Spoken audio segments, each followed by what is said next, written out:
We currently find ourselves between Rosh Hashanah and Yom Kippur, the 10 days of awe, Aser Shemei Tshuva, the time when we plan, execute, and implement the changes that we want in our life, changes in our service to Hashem, and the changes to our fellow man as well. I'd like to share with you a story that might bring these times into better perspective. Now, I heard this from Roloffsky. I cannot say that I'm as funny as him, and I will not be as funny as him, but this is the story. It starts off in a small shtetl in Europe. It was Kol Nidre night, the most holiest night of the year, and all the Jewish townsfolk were in the shul waiting for the rabbi to raise his hand to give the sign to the chazan to start Kol Nidre, but he never did. The attendant goes over to the rabbi and says, "Rabbi, we should start. It's pretty late already. The people are getting anxious." The rabbi looks at him and says, "Do you see Label the tailor?" So the attendant looks around. He's right, Label the tailor is nowhere to be seen. The rabbi says, "Go get Label the tailor. We're not starting without her." So the attendant runs through town.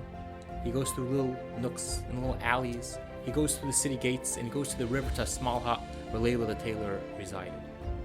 He knocked on the door and there was no answer. He knocked again, and this time Label opens the door, standing there in his pajamas.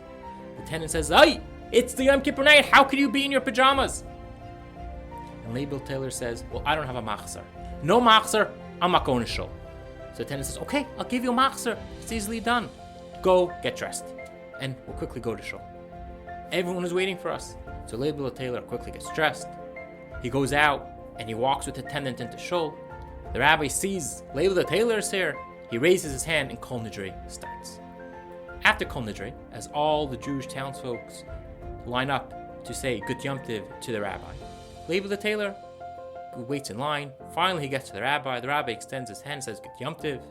By the way, Label, so why weren't you here tonight?" So Label says, "I'll tell you why. I'll tell you my story. I grew up in this town. My father was a tailor. And at a young age, he taught me the trade. And I was pretty good at it. And I developed my own business. I got married. I had a wonderful wife. We had children. And life was good. I couldn't ask for more. But then my two precious children, died one after the other. But still, I had my wife. I had my business. And we lived on. And then 2 years ago, my wife died. And I said, okay, I still have my business. It's not as big as it used to be. I am getting older, but I still have my business. God has been good to me for my entire life, and I went on. Then my eyesight got worse, and I started losing more business. After all, a tailor had his eyesight. What could he do with it? And then I had the fire. As you know, my entire business burnt down. All my savings I had to use to pay back the people who lost their clothing in the fire. I had nothing left. I had no house. I had nothing. I had no parnasa. I had no way to support myself. So I rented a little hut at the edge of the river, and that's where I lived. This morning I woke up, and I realized I have no machzor. I turned to God and I said, "God, if you took everything from me.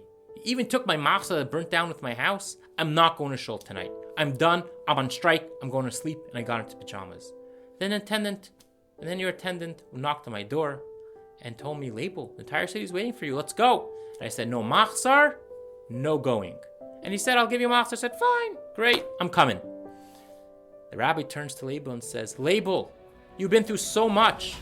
Hashem was listening to every word that you asked. So you asked for a machzor, he gave you a machzor.